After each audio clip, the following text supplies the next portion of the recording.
In today's video, I'm going to talk about storing wine, and the purpose of talking about storing wine is to improve the quality of the taste of the wines that you're drinking. For me, I have basically 3 storage solutions, each for a different application. One is simply for wines that I will drink soon, to find a safe place to keep them close at hand in my apartment, such that I know that the wine will not spoil and it will be good and fresh at the point that I open the wine. Another solution that I look for is for wines that I want to store. There are multiple reasons why you might want to store wines, and for those cases I want a place that is more stable and more cool. And the third solution is wanting to get my wines at the peak temperature for how I want to serve the wine. And I'm going to basically run through these 3 storage solutions to help you figure out for your application of wine drinking how to keep it and then get it to the right temperature for serving that wine to enhance the flavor of the wine. So the most basic of wine storage solutions only need to accomplish a few things. One is keeping your wine out of the sunlight. Another is keeping the temperature fairly stable. Doesn't necessarily need to be nice and cool like a cellar, but at least keep it stable. We're not talking about wines that you're not going to age for years and years, but wines that are ready to be drunk. You need somewhere to store them until that night that you're going to bust out this wine. Keep it somewhere safe, out of the sunlight, in an environment that's fairly temperature stable. A good example of a wine. This is a Fino Sherry. This wine is ready to go. If I were smart, I would crack this wine open right now and drink this wine. So wines that I'm ready to drink and just waiting for that opportunity, not trying to age, I keep in a storage solution like this. You could also have a bar cart. You could have a cabinet in your kitchen. I would only warn, avoid high places. These are places where the temperature can change dramatically because the heat is always going to rise. So out of sunlight and in a stable place. You'll be fine.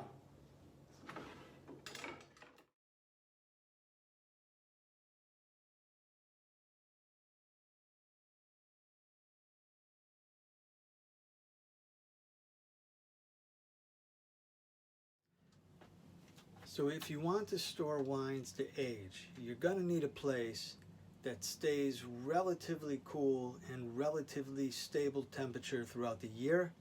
It's also great that there's a bit of humidity in the environment. You don't need to exaggerate it too much. You should be fine unless you're living in a desert, dry area. I think as long as the humidity is always above 30%, should not be a difficult situation. The reason you want a humid environment is such that the cork doesn't dry out and then spoil the wine by getting air through the cork. But stable temperature year-round. The reason you would want a situation like this is if you're going to age your wine. So why to age your wine? There are certain wines that will improve with time on the wine. And it's difficult, and if you find them, so it's difficult to find them, and if you do find them for sale, already, let's say, properly aged, they will be very expensive. So there's a financial incentive to age your wines yourself. They're also simply difficult to find. And if you do find them, you have to trust that the person who has been storing them has been properly storing them. So I would only buy an aged wine from a wine shop with a cave that knows how to store wine. It's a bit risky buying auctions online without really being able to trust how the person has stored the wine. I'm very fortunate in my apartment building, 2 stories down. I have this cellar space, stays at a great temperature throughout most of the year. I get a little bit concerned on the scorcher days in the summer where it's 35 to 40 degrees outside like we have now. It does get a bit warmer in here than I'd like. I'd like it to stay at 16-ish throughout the year. And I bet now we're up at 22, 24, but probably only for a couple of days. Then it should be okay. What kind of wines do I store in here? So to give some examples and to explain a bit why to store it. So this is a Burgundy Chardonnay. This is a Premier Cru from a location that I like quite a bit. And this wine, you could drink it now, but it's not really going to be worth it to drink now.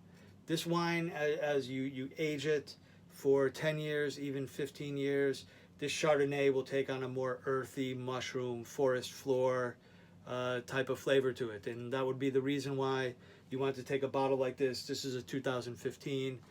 For me, this needs, unfortunately, at least another 5 years down here before I would think to open this bottle of wine.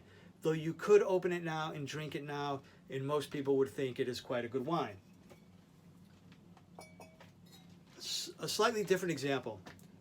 This is a Barolo from Marchesi di Barolo. This is a 2015 from a crew called Canubi, which is considered to be quite a good location to get Barolo from. The problem with Barolo, and especially with good Barolo, is if you open this wine and drink it now, most people should not like the wine. The tannins are just so strong. There's not a round structure and flavor to this wine. It could be a bit painful to drink now. So I would say this wouldn't even be a good wine to open now. One unfortunate thing with Barolo is you need to be a patient person to drink Barolo. If you're not a patient person, don't ever get a bottle of Barolo and get hooked on this wine, because it will be expensive to buy bottles that you can drink now, and it could be a little bit painful to hang on to Barolo for a while. But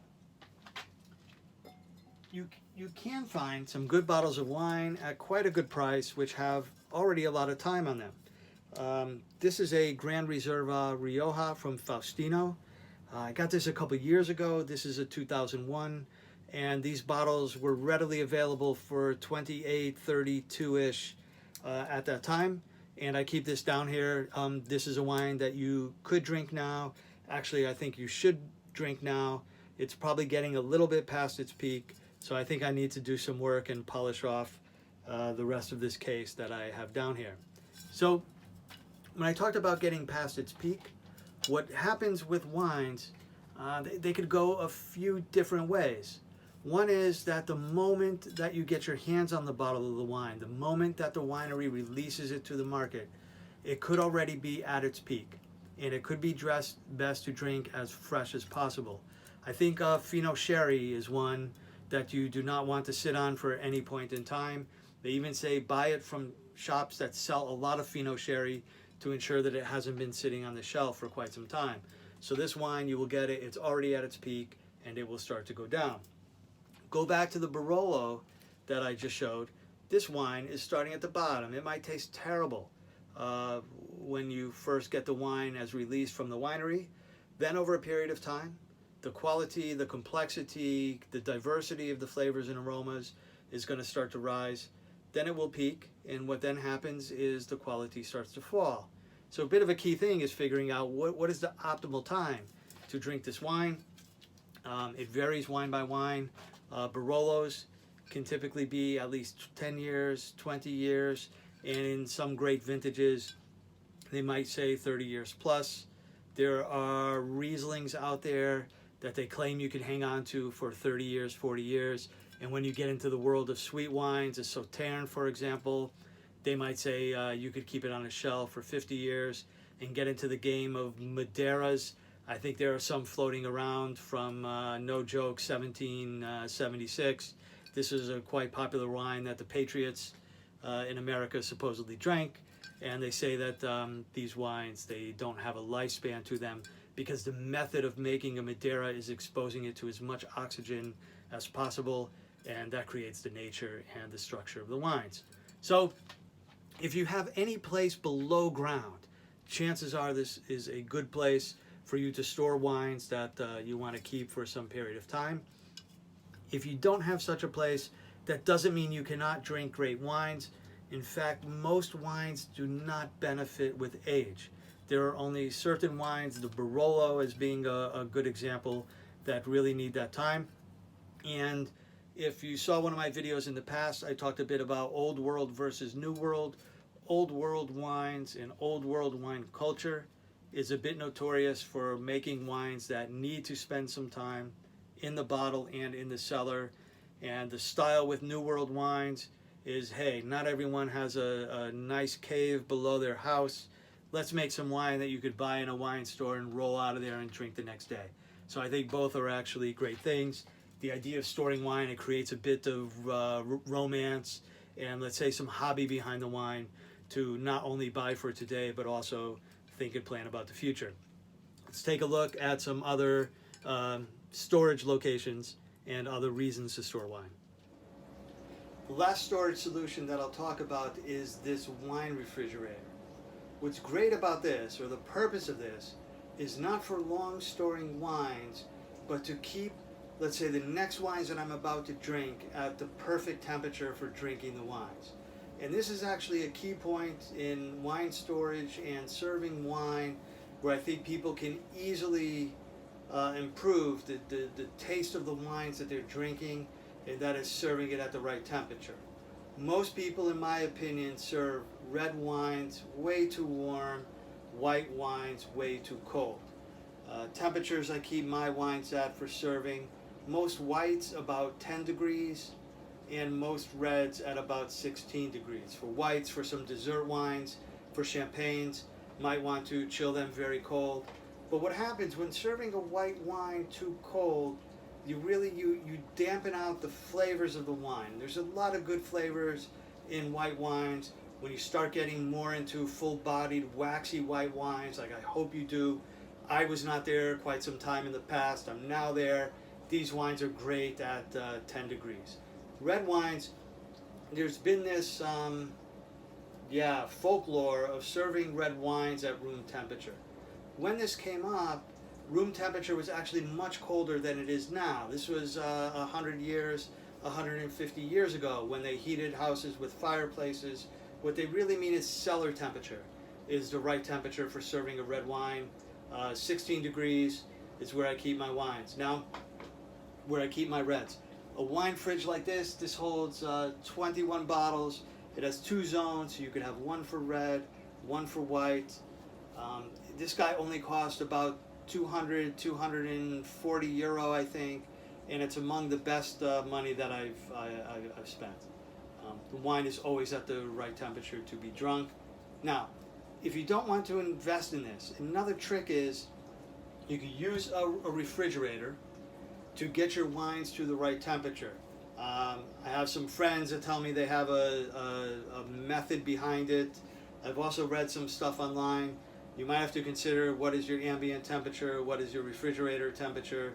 But in general, you could be storing your wines at an ambient temperature, store your reds, pop them in the refrigerator for about 25 or 30 minutes. They probably get close to the ideal temperature at which you want to serve them. You could also store your white wines always in the refrigerator, 25 minutes to 30 minutes before you drink them. Pop them out, leave them at room temperature for a while, and without having to invest in something like this wine fridge, you can use a regular refrigerator and still accomplish almost the same thing. You just need to put the budget in there, time-wise, to get your wine to the right temperature.